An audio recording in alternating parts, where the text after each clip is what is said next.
In today's video, I'm going to teach you how to create a new board on Monday.com. By the end, you'll have a clean, organized space ready for your work, whether it's a project, a team plan, or a simple task list.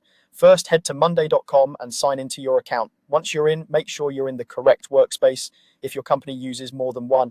This helps keep boards organized and easy to find later. Look to the left side of your screen for the plus icon in the sidebar.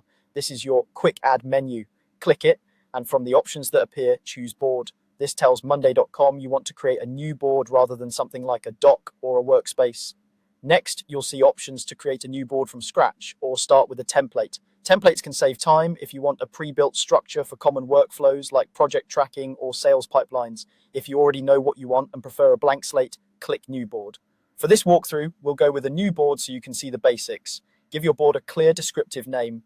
A good practice is to include the team, purpose, and timeframe like Marketing Campaign Q1 or Product Roadmap 2026. Strong names make it easier to search and keep everyone aligned. Now choose the board's privacy setting. Main makes the board visible to everyone in your account, which is great for transparency and cross-team visibility.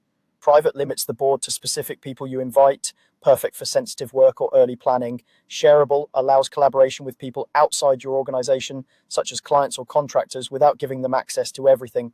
Pick the option that matches your use case and company policies. You'll also be asked what you're managing in this board. This helps Monday.com tailor the initial setup and columns to fit your needs. Select the option that best matches your work, like projects, tasks, or something else relevant to your process.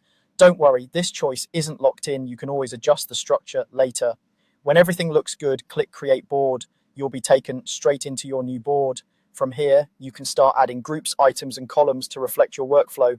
If you ever need to tweak the setup, Monday.com makes it easy to rename columns, change statuses, and add views like timelines or calendars.